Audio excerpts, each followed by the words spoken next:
bahwasanya zaman berganti dengan zaman, itu bukannya tambah baik. Ya, orang-orangnya bukan tambah soleh-soleh, tapi tambah buruk. Dalam hadis yang lain riwayat Imam Bukhari, kata Nabi SAW, la ya'ti zamanun illa wa ba'dahu syarrun minhu. Tidak datang satu zaman kecuali zaman setelahnya lebih buruk daripada zaman sebelumnya. Ya, dan ini fakta yang kita rasakan. Mungkin 10 tahun, mungkin 20 tahun yang lalu kita lihat kemaksiatan-kemaksiatan enggak seterang-terangan zaman kita ini. Ya, fasilitas-fasilitas kemaksiatan juga tidak sebanyak saat ini. Dan secara umum kita lihat anak-anak dahulu 10 tahunan, 20 tahunan yang kita masih ingat, habis maghrib itu rata-rata anak-anak mereka ngumpul untuk mendarus, untuk ngaji bersama Pak Kiainya di musola, di surau, atau di rumahnya mereka. Mereka nggak kenal tuh televisi, tontonan-tontonan. Ya, tapi sekarang hampir punah itu kebiasaan baik itu. Habis maghrib mereka ngaji. Rata-rata mereka tersibukkan dengan tontonan-tontonan. Bukan hanya anaknya, bahkan juga orang dewasanya. Jadi itu salah satu pembuktian bahwa zaman itu dengan semakin ke belakang bukan tambah baik. Kalau tambah cerdas, mungkin tambah canggih, tambah modern, kita katakan ya. Ya, kita tidak mengingkari. Anak-anak sekarang mungkin IQ-nya tinggi-tinggi, mungkin cerdas-cerdas, mungkin masih kecil, mungkin usia SD sudah pandai bahasa Inggris. Mungkin IQ-nya, pemahamannya dalam masalah rumus-rumus mungkin mereka lebih unggul. Tapi kalau dalam sisi akhlak, dalam sisi muamalah, kita tahu sendiri dan kita merasakan beda sekali. Ya, banyak sekarang anak-anak cerdas. Tapi sekarang kita butuh anak-anak yang baik, anak-anak yang punya karakter. Sehingga alhamdulillah kita bersyukur dengan beberapa lembaga saat ini yang mulai mereka peduli dengan permasalahan ini, sehingga mereka banyak fokus untuk membuat lembaga-lembaga yang fokusnya pada perubahan dan pendidikan karakter, bukan hanya IQ, bukan hanya kecerdasan, bukan hanya mentransfer ilmu, tapi juga mentransfer akhlak, keteladanan kepada anak-anak didik. Nah, kemudian kita lanjutkan pada bab yang ke-12. Beliau membawakan bab celakalah mereka yang menjadi budaknya dinar dan budaknya dirham. Dinar itu mata uang yang terbuat dari emas, dan dirham dari perak. Jadi uang. Kalau sekarang budak rupiah, budak dolar, gitu ya. Nabi SAW nanti akan kita baca hadisnya, mendoakan keburukan mereka-mereka yang menjadi budak. Budak itu kan dijadikan ibarat ya budak.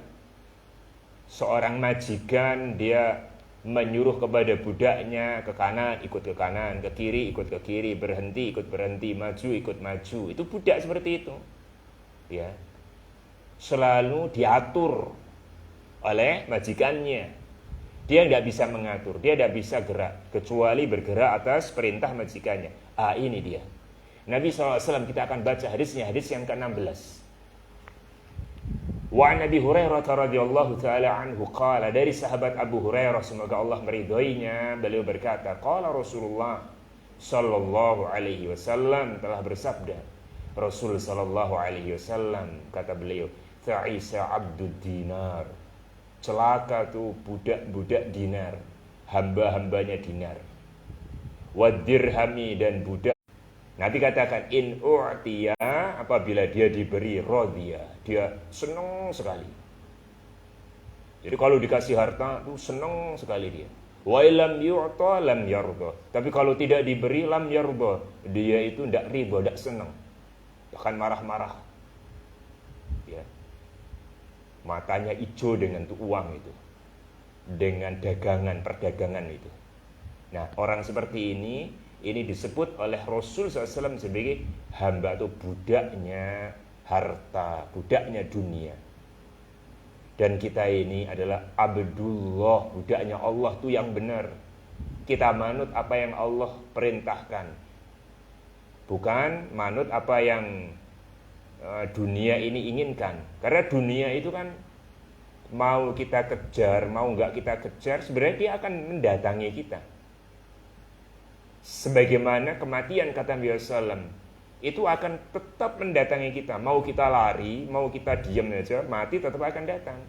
Maka kata Nabi SAW dalam riwayat yang sahih, andaikan kalian itu lari dari rizki kalian, sebagaimana kalian itu lari dari kematian, maka rizki itu akan tetap mendatangi kalian, sebagaimana itu kematian akan mendatangi kalian. Sama, semuanya sudah ditakdirkan Allah Subhanahu Wa Taala. Maka Nabi katakan, fa'ajmilu fit talab, maka perbaiki cara mencarinya. Itu prinsipnya berarti. Jadi bukan kalau dengan usaha-usaha yang haram, menyuap, ya, call tendernya misalkan, dengan usaha-usaha yang haram, dengan suap-suap yang haram, kemudian dia mendapatkan itu karena usaha haram tersebut, bukan, itu memang takdirnya dia. Ya, mau dia menggunakan cara yang haram atau tidak yang haram, tetap tuh harta akan dia dapatkan.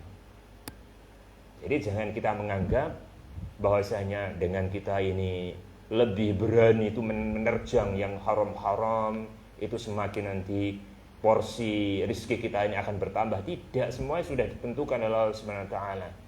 Ya, harta ini akan datang, tinggal kita saja yang istilah menfilter lah. Istilahnya kita yang menyaring-nyaring, ini yang halal, kita ambil. Ini yang haram, kita tinggalkan saja. Dan dunia itu pasti akan datang sekali lagi.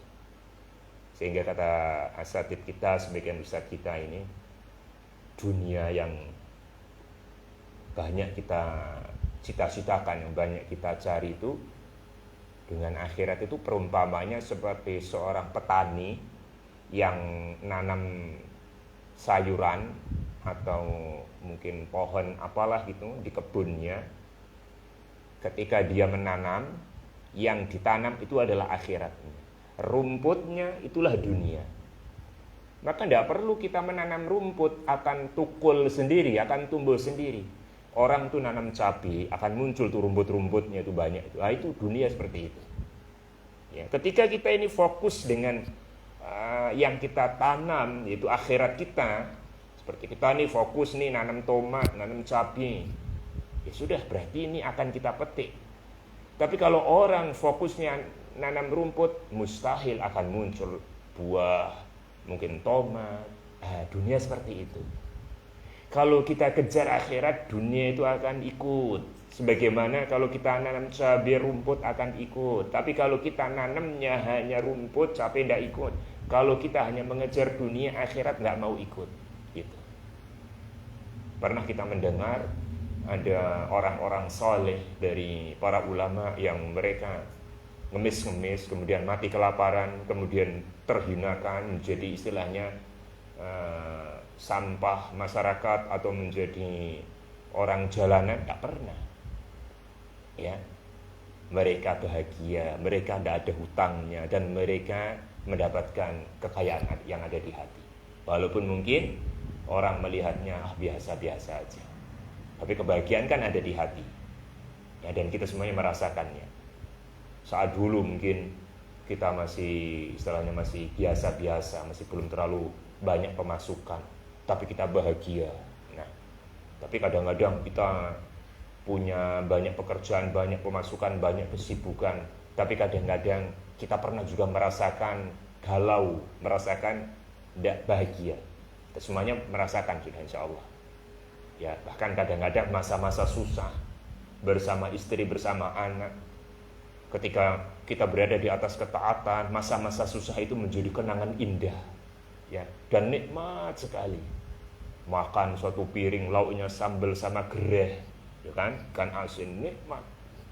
Ya, mensyukuri nikmat tersebut. Ya, minum dengan air putih yang dingin, biasa-biasa saja, tapi merasakan kebahagiaan.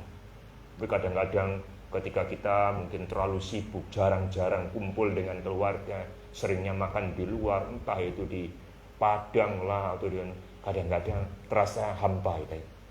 Kayak kan anak rindu dengan masa-masa dulu, makan bersama anak-anak, makan cabai atau sambal terasi dengan tempe goreng atau dengan gerehnya, rindu dengan masa-masa seperti itu.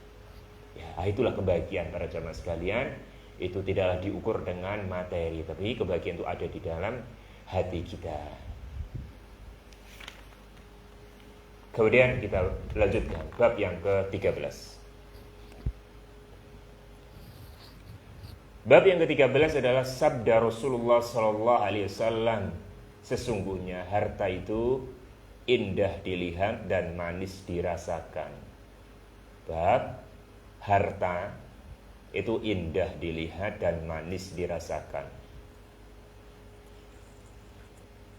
Allah Subhanahu wa taala sudah menfitrahkan manusia itu cinta dunia. Itu fitrah. Sebagaimana Allah fitrahkan laki-laki cinta dengan perempuan. Sudah fitrah. Tidak bisa dihilangkan tuh fitrah itu. Allah Subhanahu wa taala berfirman di dalam surat Ali Imran, "Zuyyina lin-nasi hubbus syahawati minan nisa'i wal banina wal qanatiril muqantarah minadh dhahabi wal fiddati wal khailil musawwamati wal an'ami wal harth. Dzalika mata'ul hayatid dunya wallahu 'indahu husnul ma'ab." Kata Allah Subhanahu wa taala, telah diberikan fitrah bagi manusia ini. Untuk apa? Hubbun nisa, untuk cinta terhadap wanita. Fitrah sudah naluri, gak bisa dihilangkan. Dan Allah fitrahkan manusia untuk mencintai anak-anak. Ini fitrah juga. Yang sudah berkeluarga, punya istri, belum punya anak, dia mendamba-dambakan pasti pengen punya anak. Ya, fitrah sudah itu. Sayang, senang sama anak-anak, fitrah. Yang ketiga, difitrahkan pula mereka itu senang dengan minadz-dzahabi wal fiddah, emas dan perak, harta-harta ini. Harta-harta ini Allah Subhanahu wa taala sebutkan. Ya, harta pertama uang. Minadz-dzahabi wal fiddah itu mewakili uang. Dinar dan dirham, mata uang yang dari emas dan perak. Bahasa Arabnya kan dinar sama dirham. Nah, itu mewakili uang. Kemudian Allah katakan wal khailil musawwamah, dan kuda yang kencang. Kuda ini mewakili kendaraan. Manusia senang kendaraan yang kencang, yang cc-nya mungkin besar gitu ya. Cari entahlah motor yang cc-nya pengen yang 160 atau mungkin lebih dari itu. Allah katakan ini wal khailil musawwamah, kuda yang larinya kencang. Sudah fitrah ini. Manusia senang yang seperti itu, punya kendaraan yang mewah. Wal an'am, kemudian ternak-ternak. Senang orang punya ternak. Di desa-desa ternak ya, punya lembu lah, punya mendol lah ya, kambing-kambing, punya ayam, punya ya ternak-ternak, senang dia ini. Fitrah manusia ini. Wal harth, dan ladang dan kebun-kebun. Punya kebun, punya tanah, kemudian dia tanam. Itulah kehidupan. Allah katakan apa itu? Dari tadi itu, harta-harta dari uang itu, kemudian kendaraan, kemudian ternak, kemudian kebun-kebun. Kan inti dunia kan itu kan. Selain dari keluarga, selain dari istri, anak itu kan, orang punya tadi uang, punya kendaraan, punya ternak, punya kebun. Nah ini, Allah katakan, dzalika mata'ul hayy, itulah nikmat dunia hanya di situ. Allah katakan, wallahu 'indahu husn, tapi di sisi Allah itu lebih baik. Apa yang di sisi Allah itu lebih baik. Ya.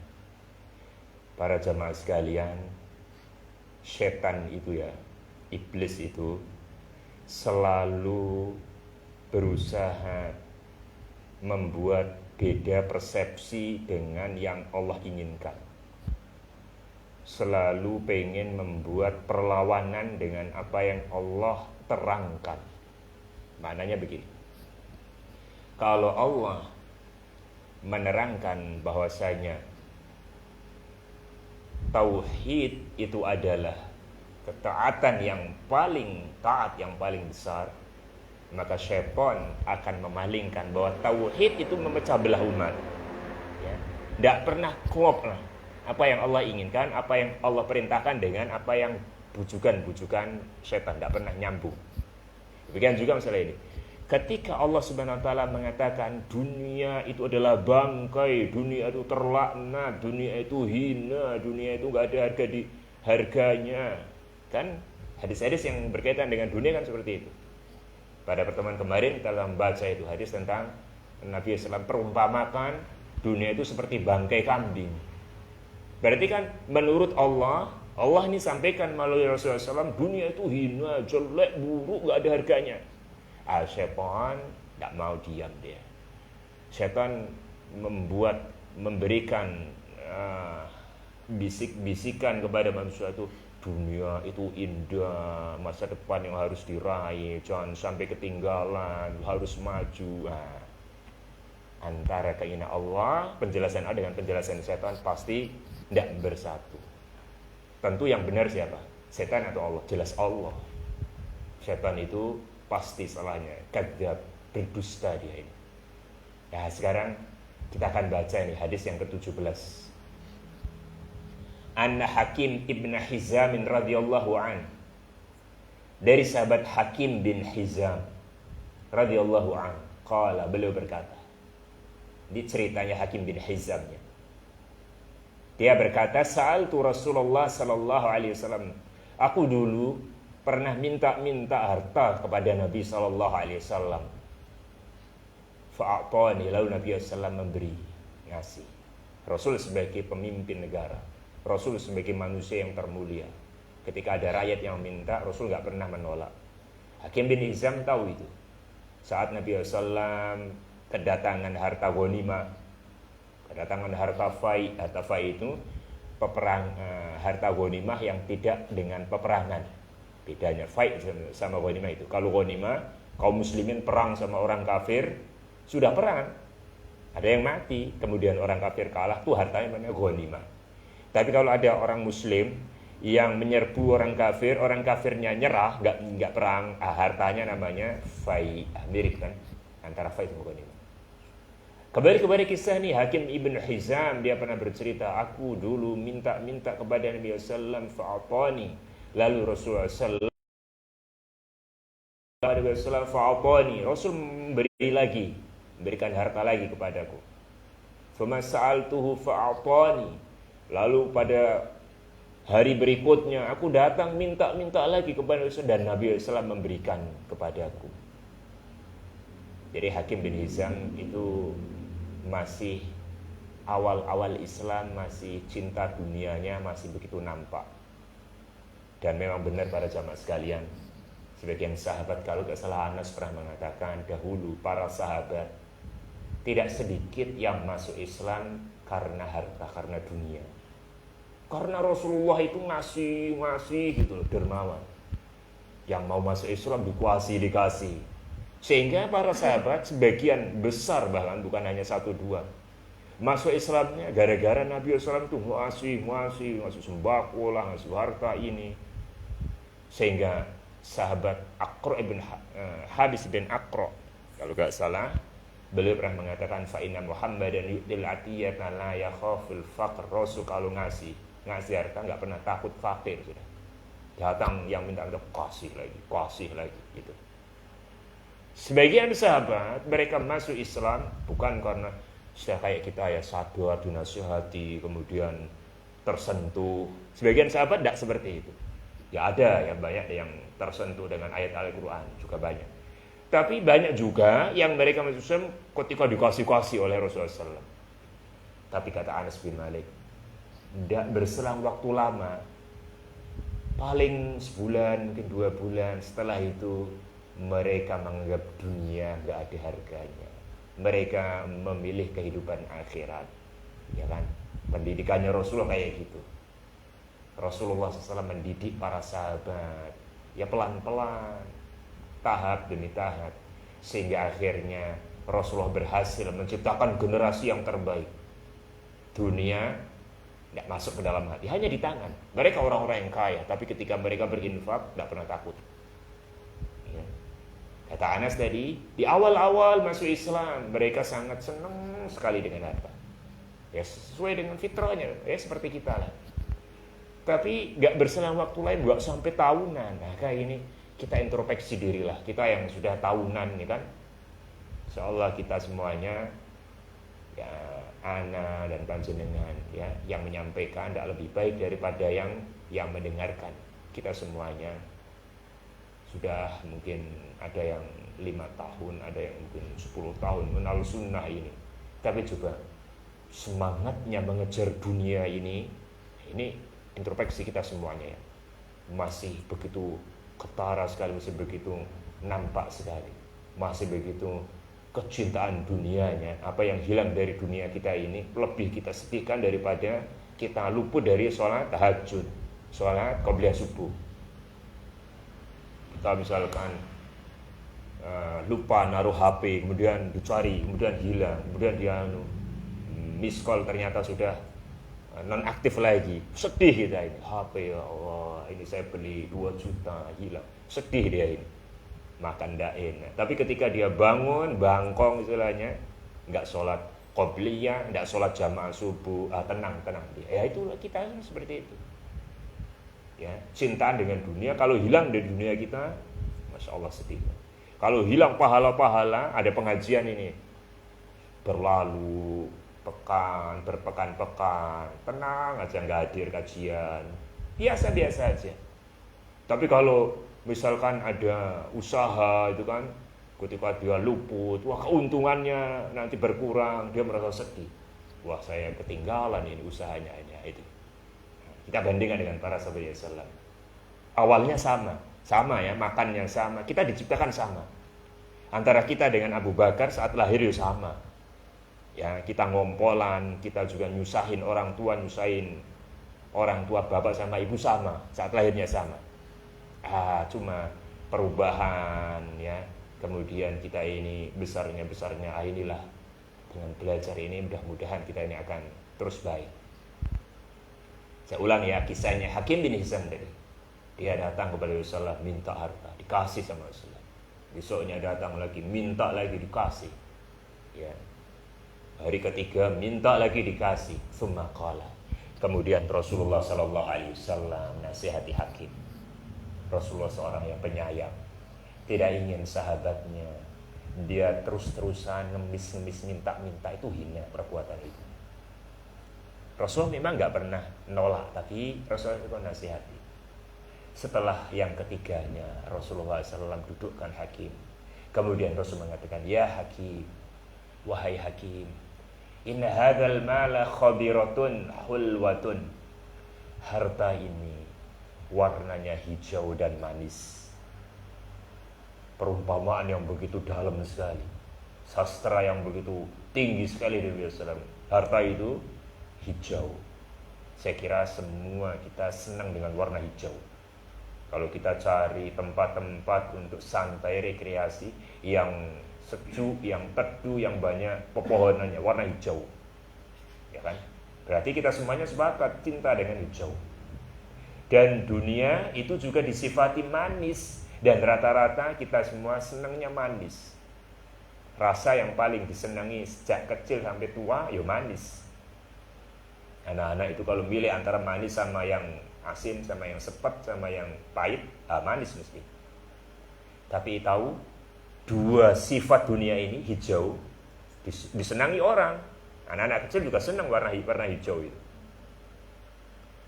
Kemudian sifat manis itu kalau berlebihan akan buruk. Manis itu kan memang enak, manis itu. Tapi kalau manis, gula, makan gula, sudah berumur 40, 50, makan gula, akhirnya dia berbahaya. Dunia kayak gitu. Kalau sudah semakin tua, dia semakin cinta dunia sama seperti semakin tua dia makan gula terus. Bahaya itu nanti. Apalagi yang sudah punya riwayat seperti itu, bahaya. Sebagaimana orang yang sudah punya riwayat diabetes, dia terus makan yang manis-manis. Yang hijau juga demikian. Hijau, kita lihat tuh pohon hijau ini, indah hijau ini. Tapi keindahannya tidak kekal. Kan tanaman itu, pohon itu, kalau misalkan nanti besar, lama-lama akan kering. Dunia kayak gitu. Ibaratnya kayak gitu. Usaha besar, setelah itu apa? Mati dia. Mungkin dunianya yang meninggalkan kita atau kita yang meninggalkan dunia. Hadis kemarin yang kita baca, Rasul menggambarkan manusia dengan angan-angannya seperti gambaran kotak. Rasulullah garisi ke samping, lurus sampai nerjang garis. Rasul katakan, inilah angan-angan manusia ini, melebihi batas ajalnya. Pengennya terus, pengen gak mau mati, pengen hidup terus. Ternyata datang tuh malaikat maut. Ya ini. Jadi itu sifatnya dunia ini. Pertama hijau. Sesuatu yang hijau ini pasti akan kering, akan kuning, akan mati. Tanaman itu nggak kekal, dia akan mati. Dan sifat dunia itu hulwatu manis. Yang namanya manis, kalau overdosis bisa bahaya. Dunia juga kayak gitu. Kalau kita rakus, maka sama akan membahayakan dirinya. Kata Nabi SAW, faman akhadahu bisakhawati nafsin, barang siapa yang mengambilnya dengan kelapangan hati, ya, dia biasa-biasa aja tuh dengan hartanya, dengan lapang dada, ngambil yang halal-halal. Ketika hilang, dia juga tidak terlalu galau, tidak terlalu sedih. Itu namanya sakhawati nafs. Yang diambil yang halal.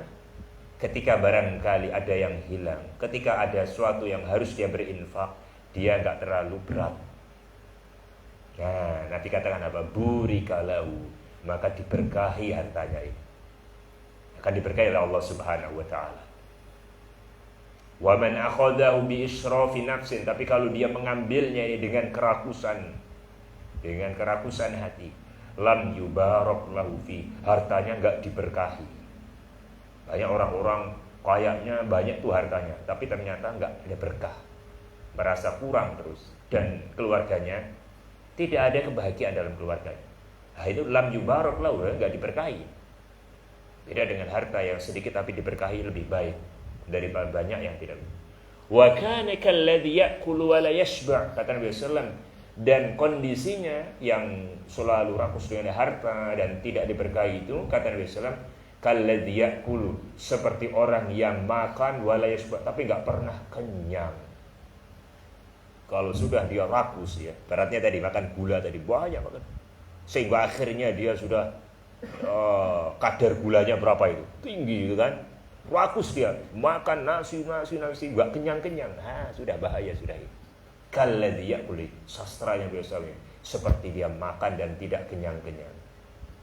Lalu Nabi SAW mengatakan, wal yadul ulya khairun minal yadis sufla, dan tangan yang di atas itu lebih baik daripada tangan itu. Mananya yang memberi, tangan di atas itu mana yang ngasih. Orang yang ngasih lebih baik daripada orang yang minta. Itu tangan di atas, mana yang ngasih, itu tangan di atas. Tangan di bawah nanya yang menerima.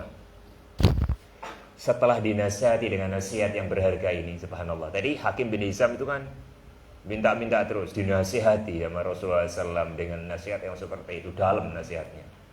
Qala Hakim, maka Hakim mengatakan, faqultu ya Rasulullah. Setelah dinasihati, Hakim mengatakan, ya Rasulullah, walladzi ba'atsaka bil haqq, demi zat yang mengutusmu dengan kebenaran, demi Allah, la arza'u ahadan ba'daka syai'an hatta ufariqad dunya. Wahai Rasulullah, setelah ini saya tidak akan meminta kepadamu, dan saya tidak akan meminta kepada seseorang pun selainmu sampai nanti aku wafat. Bersumpah dia, dinasihati dengan nasihat Rasulullah itu, wahai Rasulullah, setelah ini demi Allah aku tidak akan minta lagi sama anda, dan aku tidak akan minta orang selain anda setelah ini sampai aku wafat. Lalu beliau berkisah, rawi berkisah, fakana Abu Bakr radhiyallahu anhu yad'u hakiman ilal ata. Setelah Nabi SAW meninggal dunia, maka kepemimpinan diganti oleh Abu Bakar selama 2 tahun. Saat itu harta kaum muslimin menumpuk banyak, baitul mal banyak di situ. Maka Abu Bakar memanggil hakim, jatahnya hakim, nih hakim.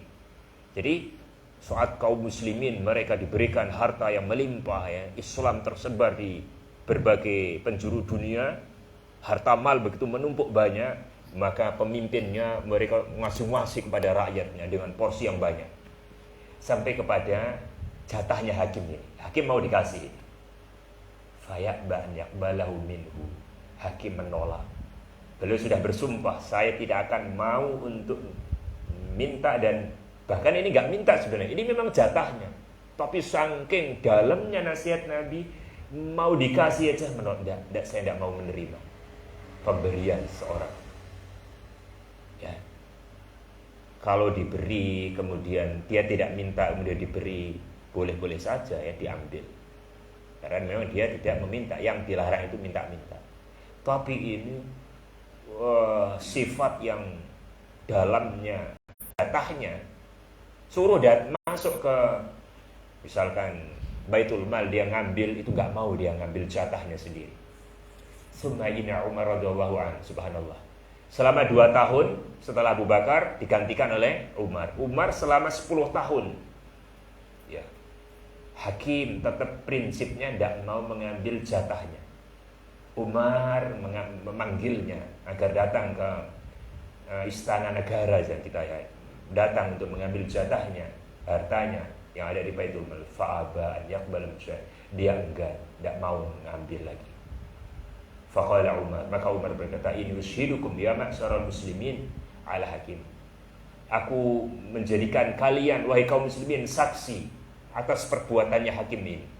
Anni a'ridu alaihi haqqahu, aku sudah akan memberikan haknya min hadzal fai', dari fai' ini, harta ghanimah tadi. Fayaban ya'khudhu, tapi dia enggak mau mengambilnya. Jadi biar enggak terjadi nanti istilahnya suudzon, Umar kok enggak ngasih hakim itu ya. Maka Umar mengatakan, wahai kaum muslimin, sebenarnya hakim sudah saya panggil untuk mengambil jatahnya, tapi dia enggak mau mengambilnya. Falam yarza hakimun ahadan minan nasi ba'da Rasulillah sallallahu alaihi wasallam hatta tuwfiya. Maka Hakim bin Hizam tidak pernah minta seorang pun dari manusia setelah Nabi SAW hatta tuwfiya, sampai beliau meninggal dunia. Akhrajahu Di sini Al-Ustaz Abdul Hakim Abdad hafizahullah ta'ala membawakan beberapa fawaidul hadis, beberapa faedah-faedah hadis. Saya bacakan di antaranya. Faedah yang pertama, bahwa Islam telah mengajarkan kepada umatnya untuk bersikap ta'affuf, yaitu menjaga harga diri agar tidak ngemis dan minta-minta kepada manusia. Maka Islam mengharamkan ngemis, minta-minta. Itu perbuatan tercela yang Nabi SAW gambarkan, orang yang minta-minta sementara dia itu mampu sebenarnya. Dia punya kekuatan, nanti pada hari kiamat maka wajahnya itu tengkorak, nggak ada daging. Ya. Maka dia nanti pada hari kiamat seperti tengkorak wajahnya, tidak ada sepotong daging yang nempel di pipinya. Ya. Sebagai kehinaan bagi mereka yang minta-minta. Kecuali bagi mereka yang sangat terdesak, ya, karena darurat. Maka yang darurat itu membolehkan sesuatu yang sebelumnya terlarang. Ya karena memang dia sama sekali nggak punya apa-apa, kelaparan untuk mengganjal perutnya, maka dalam kondisi darurat ya tentu dibolehkan. Yang kedua, Islam menggemarkan untuk memberi dan memberi. Islam menganjurkan untuk saling memberi. Kemudian Islam menutup rapat-rapat pintu meminta-minta kecuali dalam kondisi darurat atau terpaksa yang telah dibenarkan oleh agama Islam. Tadi penjelasannya. Faedah yang ketiga, Islam telah mengajarkan kepada umatnya bahwa tangan yang di atas, yang memberi, itu lebih baik daripada yang tangan yang di bawah, yaitu minta-minta. Orang yang memberi itu lebih bahagia, lebih marem istilahnya, daripada orang yang menerima. Ya. Kemudian faedah yang keempat, kasih sayangnya Nabi SAW kepada para sahabatnya. Di antara sifat mulia beliau ialah beliau selalu memberi dan memberi apabila diminta. Beliau gak pernah menolak. Kalau diminta, orangnya datang ke rumah, Rasulullah SAW beri. Dan Rasulullah beri lagi, dan Rasulullah SAW beri lagi. Tapi Rasulullah SAW tidak ingin ada orang-orang seperti itu, maka kadang beliau menasihati. Faedah yang kelima, bahwa Rasulullah SAW selalu mengajarkan kepada umatnya mana yang baik dan mana yang buruk, mana yang baik dan mana yang kurang baik, mana yang baik dan mana yang lebih baik. Rasulullah SAW mengajarkan ini yang baik, ini yang buruk, ini yang baik, ini yang kurang baik, ini yang baik dan ini yang lebih baik lagi. Ini baik tapi ini lebih baik lagi. Gitu. Faedah yang keenam, rakyat boleh atau dibolehkan meminta sesuatu kepada pemimpin atau penguasa tertinggi. Dan faedah yang ketujuh, imam senantiasa mengawasi dan memberikan pelajaran yang baik kepada rakyatnya. Demikian juga para ulama bersama para pelajar, para santri, mengarahkan dan memberikan pelajaran agama kepada umat berdasarkan dalil dari Al-Quran dan Sunnah. Dan alangkah butuhnya umat ini pada hari kita ini akan pelajaran-pelajaran Islam yang telah mengatur hidup dan kehidupan mereka untuk dunia dan akhirat mereka. Jadi perhatian pemimpin sebenarnya perhatian dengan ibadah, dengan agamanya lebih daripada perhatian terhadap ekonomi. Ya tentu kita juga pemimpin juga dia harus perhatian terhadap ekonomi rakyatnya. Tapi yang harus lebih diperhatikan agama itu rakyatnya ini. Kebutuhan terhadap agama itu lebih daripada kebutuhan yaitu terhadap makan dan minum atau kebutuhan ekonominya. Kemudian faedah yang ke-9, penguasa mengajarkan rakyatnya khususnya yang melakukan kesalahan atau tindakan yang tidak baik atau kurang baik dengan sebab kejahilan mereka dengan cara berlemah lembut dan penuh kasih sayang. Demikian juga ahli ilmu bersama para pelajarnya. Ya, kasih sayang terhadap orang-orang yang di bawah kita. Kemudian faedah yang ke-10, bahwa harta ada yang diberkahi dan ada yang tidak diberkahi. Harta yang diberkahi adalah harta yang diambil atau diperoleh atau dimiliki oleh pengambilnya dengan hati yang lapang, pemurah dan dermawan, tidak rakus dan tidak tamak. Sementara harta yang tidak diberkahi adalah harta yang dia ambil dengan cara yang tamak tadi. Hatinya tidak pernah puas tadi. Ya. Selalu dia berharap sesuatu yang tidak ada manfaatnya tadi. Itu yang tidak diberkahi oleh Allah Subhanahu wa taala. Kemudian faedah yang ke-11, memenuhi janji. Karena hakim sudah berjanji masalahnya di hadapan Rasulullah, saya Rasulullah enggak akan minta lagi sampai mati. Masih ingat nih janjinya ini. Ya, sampai puluhan tahun di masa kekhalifahan Umar, setelah Abu Bakar 2 tahun meninggal ganti Umar, tetap dia pegang tuh janjinya ini. Nah, kita juga demikian. Kalau sudah terlanjur janji ngomong, ya apalagi dia mengatakan demi Allah, saya tidak akan pegang tuh janji itu baik-baik. Yang ke-12, memberikan hak-hak manusia. Mana pemimpin ketika memang jatah ini dibagi untuk yang layak diberikan, nah hak-hak manusia diberikan. Dan yang terakhir adalah tentang keutamaan sahabat Hakim bin Hizam radhiyallahu taala anhu yang telah mendapatkan pelajaran berharga dari nasihatnya Rasul sallallahu alaihi wasallam. Nah, demikian mungkin para jamaah sekalian bisa kita bahas pada kesempatan malam hari ini beberapa hadis yang berkaitan dengan masalah kelembutan hati dan juga masalah zuhud. Mudah-mudahan kita bisa mengambil faedah-faedah dari hadis-hadis tersebut. Ilmu kita menjadi ilmu yang nafi', yang bermanfaat, yang berguna, bukan hanya sekedar wawasan, bukan hanya sekedar pengetahuan, tapi ilmu yang bisa memperbaiki muamalah kita terhadap Allah, terhadap sesama, dan kehidupan dunia kita. Hadza minni wallahu a'lam. Kita cukupkan dengan doa kafaratul majlis. Subhanallahumma bihamdika asyhadu an la ilaha illa anta astaghfiruka wa atubu ilaik. Assalamualaikum warahmatullahi wabarakatuh.